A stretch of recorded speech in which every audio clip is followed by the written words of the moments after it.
Welcome, everybody. Our book today is called Enemy Pie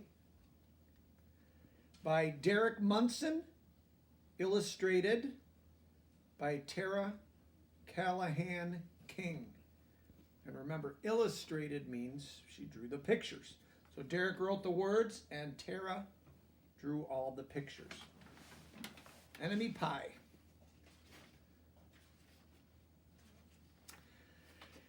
It should have been a perfect summer.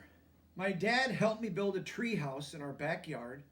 My sister was at camp for 3 whole weeks, and I was on the best baseball team in town. It should have been a perfect summer, but it wasn't.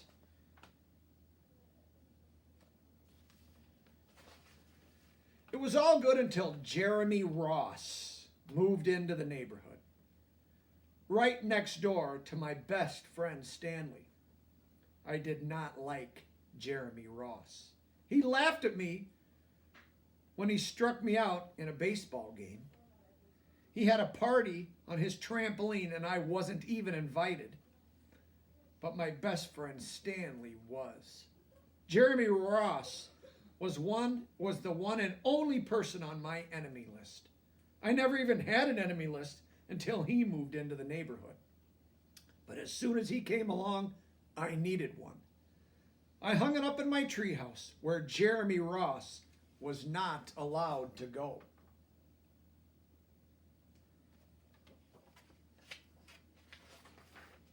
Dad understood stuff like enemies. He told me that when he was my age, he had enemies too. But he knew of a way to get rid of them. I asked him to tell me how. Tell you how? I'll show you how, he said. He pulled a really old recipe book off the kitchen shelf. Inside, there was a worn-out scrap of paper with faded writing. Dad held it up and squinted at it. Enemy pie, he said, satisfied.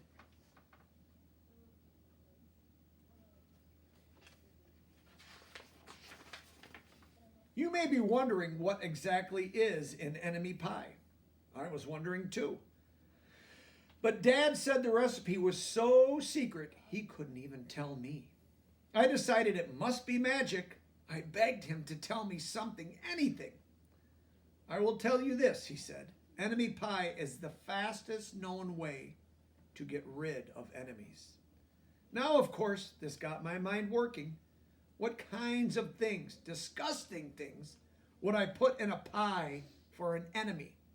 I brought Dad some weeds from the garden, but he just shook his head.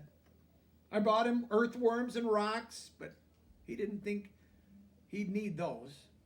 I gave him the gum I'd been chewing on all morning. He gave it right back to me.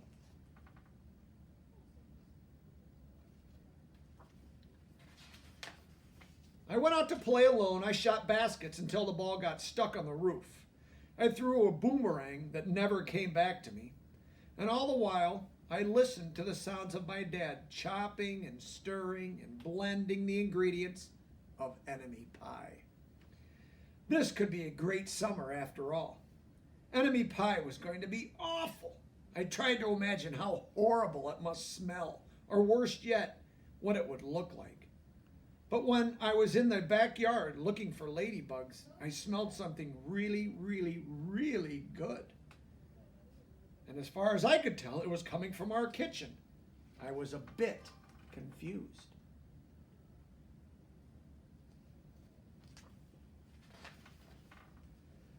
I went in to ask Dad what was wrong. Enemy pie shouldn't smell this good. But Dad was smart. If enemy pie smelled bad, your enemy would never eat it, he said. I could tell he'd made enemy pie before. The buzzer rang, and Dad put on the oven mitts and pulled the pie out of the oven. It looked like plain old pie. It looked good enough to eat. I was catching on. But still, I wasn't really sure how this enemy pie worked. What exactly did it do to enemies? Maybe it made their hair fall out, or their breath stinky. Maybe it made bullies cry. I asked Dad, but he was no help. He wouldn't tell me a thing. But while the pie cooled, he filled me in on my job. So he's going to tell him what he needs to do for this enemy pie plan. He talked quietly. There is one part of enemy pie that I can't do. In order for it to work, you need to spend a day with your enemy. Even worse, you have to be nice to him. It's not easy, but that's the only way that enemy pie can work. Are you sure you want to go through with this? Of course I was. It sounded horrible. It was scary, but it was worth a try. All I had to do was spend one day with Jeremy Ross. Then he'd be out of my hair for the rest of my life. I rode my bike to his house and knocked on the door.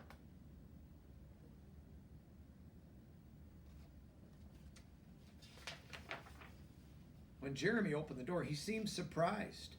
He stood on the other side of the screen door and looked at me, waiting for me to say something. I was nervous. "Can you play?" I asked. He looked confused. "I'll go ask my mom," he said. He came back with his shoes in his hand. His mom walked around the corner to say hello. "You boys stay out of trouble," she said, smiling.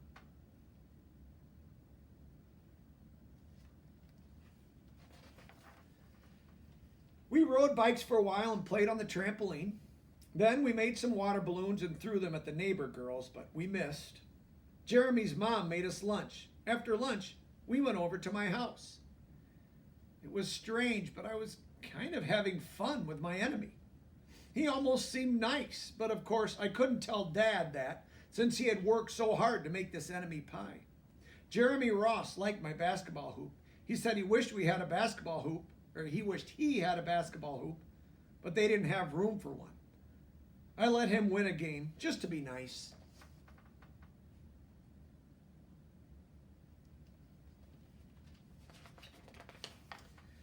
Jeremy Ross knew how to throw a boomerang.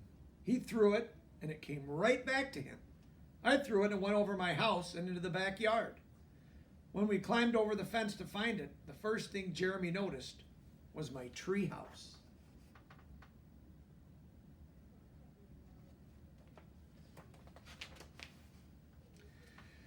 My treehouse was my treehouse. It was the boss. If my sister wanted in, I didn't have to let her. If my dad wanted in, I didn't have to let him. And if Jeremy wanted in, "Can we go in it?" he asked. I knew he was going to ask me that, but he was the top person, the only person on my enemy list. And enemies aren't allowed in my treehouse. But he did teach me to throw a boomerang, and he did have me over for lunch, and he did let me play on his trampoline. He wasn't being a very good enemy. "Okay," I said, "but hold on." What do you think why is he telling him to hold on? Do you remember what's up in his treehouse? I climbed up ahead of him and tore the enemy list off the wall. Because remember, he had that enemy list up there and Jeremy's name was on it. I had a checkerboard and some cards in the treehouse, and we played games until my dad called us down for dinner. We pretended we didn't hear him, and when he came out to get us, we tried to hide from him, but somehow he found us.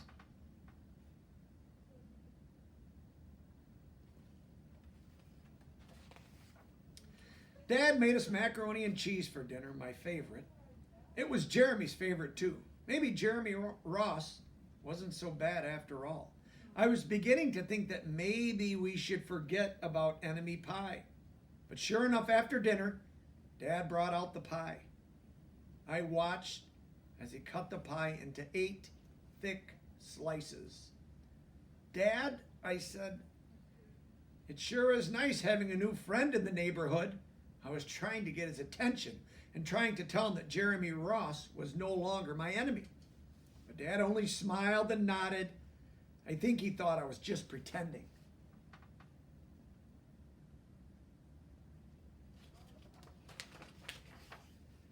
Dad dished up 3 plates side by side with big pieces of pie and giant scoops of ice cream. He passed one to me and one to Jeremy. "Wow," Jeremy said, looking at the pie. "My dad never makes pies like this." It was at this point I panicked. I didn't want Jeremy to eat enemy pie. He was my friend. I couldn't let him eat it. Jeremy, don't eat it. It's bad pie. I think it's poisonous or something. Jeremy's fork stopped before reaching his mouth. He crumpled his eyebrows and looked at me funny.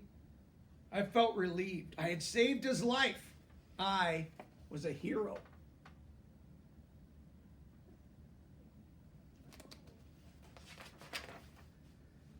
If it's so bad, Jeremy asked, then why has your dad already eaten half of it? I turned to look at my dad. Sure enough, he was eating enemy pie. Good stuff, he mumbled through a mouthful.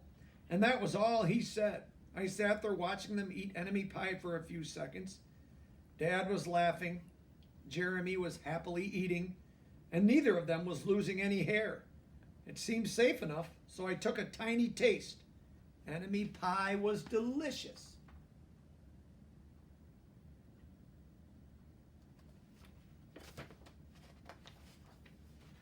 After dessert, Jeremy rode his bike home, but not before inviting me over to play on his trampoline in the morning. He said he'd teach me how to flip. As for enemy pie, I still don't know how to make it. I still wonder if enemies really do hate it, or if their hair falls out, or their breath turns bad. But I don't know if I'll ever get an answer, because I just lost my best enemy.